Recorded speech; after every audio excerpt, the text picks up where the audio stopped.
Ibabandera na ang mga nagbabaga at mga maiinit na balita. Bandera Reports! Bandera Reports! Afternoon Edition. Police Reports. Hospital Reports. Market Reports. Weather Update. City Hall and Capitol Reports. Local, regional, national, and international news. Bandera Reports Afternoon Edition. And now, here's your anchorman.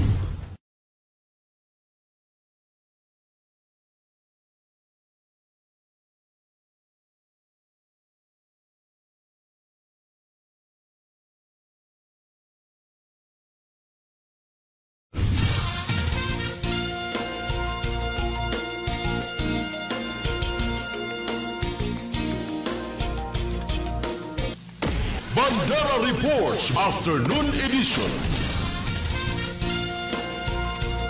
Balitaan sa Radyo Bandera Cotabato. Bandera Headlines. Lalaki sa Cotabato City arestado sa pagdadala ng hindi lisensyadong baril. Bandera Headlines. Samantala sa Libungan North, Cotabato, lalaki arestado sa Comelec checkpoint matapos makuhanan ng armas. Bandera Headlines. Payong-payong driver sa lungsod arestado na sumasideline ng iligal na droga. Bandera Headlines. Multi-stakeholders dialogue sa Cotabato City pinangunahan ng BTA Member of the Parliament Susana Salvador para sa paghahanda sa nalalapit na halalan. Bandera Headlines. United Bangsamoro Justice Party UBJP sa lungsod ng Cotabato formal na ipinakilala sa publiko sa barangay Bagwa sa lungsod. Bandera Headlines. Bandera Reports Afternoon Edition. Magandang gabi mga kabandera. Araw po tayo ngayon ng Lunes, ika-5 sa buwan ng Mayo 2025. Inyong napapakinggan sa inyong mga radyo sa 105.3 DXJ FM at napapanood live sa inyong mga telebisyon sa Channel 4 at 33 ng Maguindanao Sky Cable.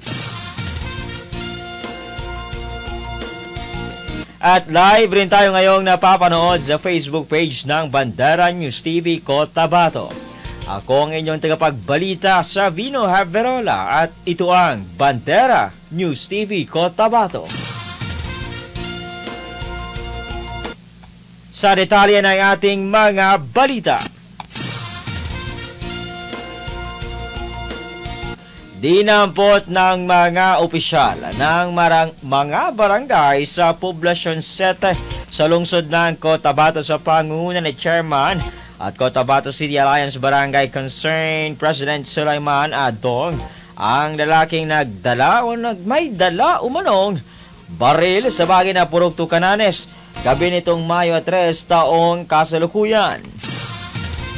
Sa report, kinilala ang suspect na si alias Israel, 21 taong gulang, isang pentor at residente ng nasabing barangay.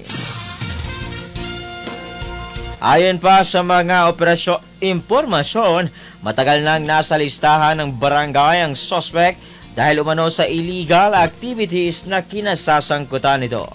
Nabanggit ng nadatnan ng ilan sa mga bystanders na ang suspect ay sinita umano sabay kinapkapan na nagresulta sa pagka-recover ng kalibre 45 na pistola na may magazine at kargado ng mga bala. Mabilis namang rumesponde ang mga elemento ng kapulisan mula sa Estasyon 1 ng lungsod sa pangunguna ni Chief Captain Rustan Diaño makarang makatanggap ng tawag sa pagkakasakote ng nasabing suspect. Samantala, pahayag naman ng suspect itinatanggi na sa kanya nakuha ang baril o sa kanya mismong baril. Dagdag pa nito, iniwan lang umano ng dalawang lalaki ang baril sa kanya para hanapan ng masasanglaan dahil matinding pangangailangan. Sa kasalukuyan nasa kustodiya na ng nasabing istasyon ang suspect at posibleng sampahan ang kasong paglabag sa Republic Act 10591 at ang Omnibus Election Code o gun ban na umiiral ngayong halalan. Bandera Reports Afternoon Edition.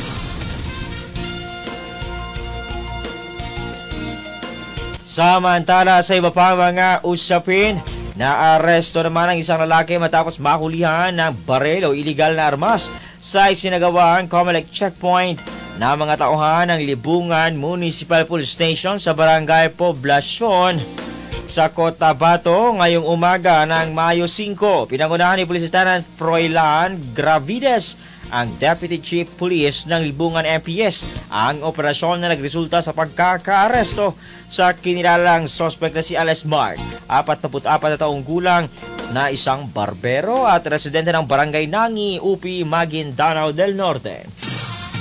Nasamsa mula kay Mark ang isang unit ng caliber 38 revolver na may serial number 101142 na kargado ng 2 bala. Lumabag ang nasabing suspect sa Republic Act 10591 o ang Comprehensive Firearms and Ammunition Regulation Act at ang Omnibus Election Code dahil sa pagdadala ng armas habang umiiral ang Comelec gun ban. Ang matagumpay na operasyon na ito ay patunay ng mas pinaigting na kampanya ng Cotabato Police Provincial Office sa ilalim ng pamumuno ni Police Colonel Gilberto Tuzon laban sa mga armadong grupo at karahasan at mahigpit na pagpapatupating Comelec gun ban upang matiyak ang mapayapa, ligtas na halalan. Muling pinapaalalahanan ng kapulisan ang publiko na mahigpit nang ipinagbabawal ang pagdadala ng anumang uri ng armas habang nasa panahon ng halalan. Bandera Reports Afternoon Edition.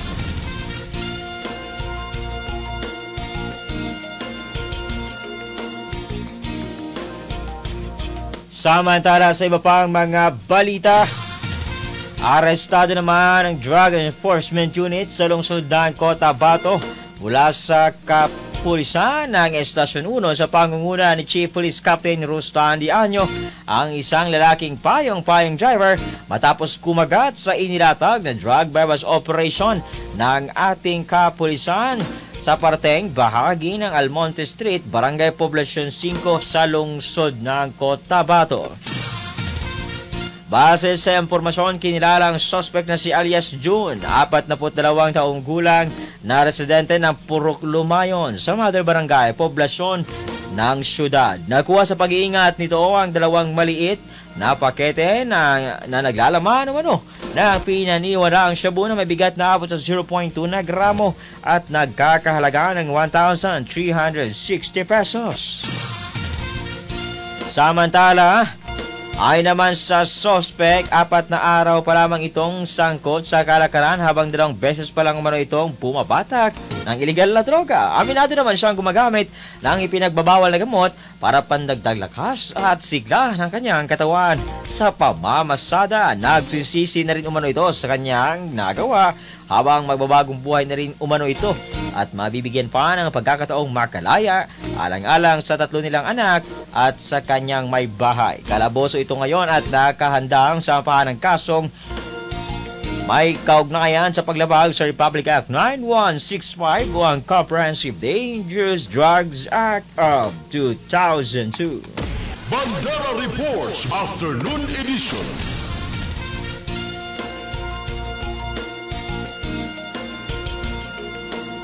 At sa iba pang mga usapin, multi-stakeholders dialogue sa Cotabato City pinangunahan ni BT Avarm, Member of the Parliament, Susana Salvador para sa paghahanda sa nalalapit na halalan sa Mayo 12 ngayong buwan. Ang detalye sa pagtutok ni Raisa Kamig, Kabanderang Raisa E. Bandera mo. Bandera Live Report. Bandera Report. Pinangunahan ni BTA Bar Member of the Parliament at Office for Settler Communities Executive Director, MP Susana Salvador Anayatin, ang Multi-Stakeholders Dialogue sa Cotabato City, 7 araw bago ang halalan sa May 12 na may tema na Bridging Local Political Candidates and Settler Communities Across Sectors. Ang Stakeholders Dialogue ay dinaluhan ng kinatawan mula sa Commission on Elections, PNP, AFP, LGU Cotabato City sa pangunguna ni Mayor Bruce Matabalaw.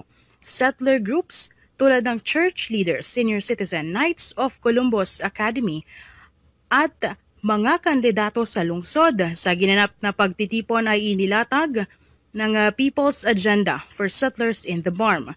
Kabilang na dito ang usapin hinggil sa peace and security, social services and infrastructure development, legal and human rights protection, environmental sustainability and resilience, partnership with Bangsamoro government, and international actors, political inclusion and representation, land rights and tenure security, economic empowerment, social cohesion and cultural economy at education and youth development.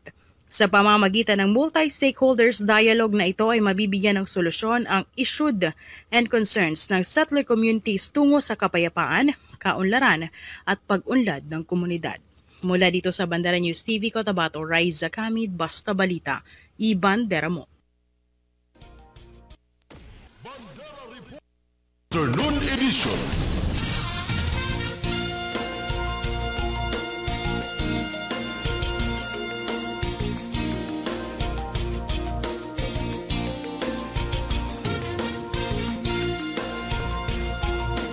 Samantala sa iba pang mga usapin, Proclamation Rally ng United Bangsamoro Justice Party, formal nang ipinakilala sa Poblacion 2 sa lungsod ng Cotabato. Ang detalye sa pagtutok ni Raiza Kamid. Kabanderang Raiza, ibandera mo. Bandera Live Report. Daan-daan ng mga residente ng Barangay Bagua 2, Cotabato City nagpakita ng kanilang suporta sa isinagawang proclamation rally ng United Bangsamoro Justice Party Cotabato City. Pinangunahan ito ni re-electionist Cotabato City Mayor Muhammad Ali Bruce de la Cruz Matabalaw, kasama ang kanyang running mate Vice Mayoralty candidate Johair Madag, Maguindanao del Norte with Cotabato City Congressional candidate by Sandra Sema, at ang buong lineup ng UBJP Cotabato. Dito isa-isang inilatag ng mga kandidato ang kanilang plataporma de gobyerno, tulad na lamang ng 10-point agenda na plataporma ng UBJP Cotabato na mas magpapaunlad at magpapaganda sa lungsod. Lubos naman nagtuwa ng UBJP Cotabato sa suporta na ipinakita ng mga residente ng Barangay Bagua 2, Cotabato City at inaasahan ng suporta na ito hanggang sa araw ng halalan sa May 12, 2025. Mula dito sa Bandera News TV Cotabato, Raiza Kamid, Basta Balita, Ibandera mo. Bandera Reports Afternoon Edition. At yan ang kabuuan ng mga balita na aming nakalap mula dito sa News Center sa Bandera News TV Cotabato ngayong araw ng Lunes, ika-5 sa buwan ng Mayo 2025. Sa ngalan ng aming Presidente Estrelita Juliano, sa aming Station Manager Jasper Acosta, Field Reporters, Cameraman at Technical Team, ako ang inyong tagapagbalita sa Bino Haverola. At ito ang Bandera News TV Cotabato. 105.3 Radio Bandera Cotabato City. Inakarespetado sa news and current affairs. Ito ang bagong radyo ng sambayanang Pilipino. Radyo Bandera. Tahanan ng mga balitang totoo, musikang bago at may serbisyo publikong taos sa puso. 105.3 Radio Bandera. Iwawagayway ang bandera ng balayang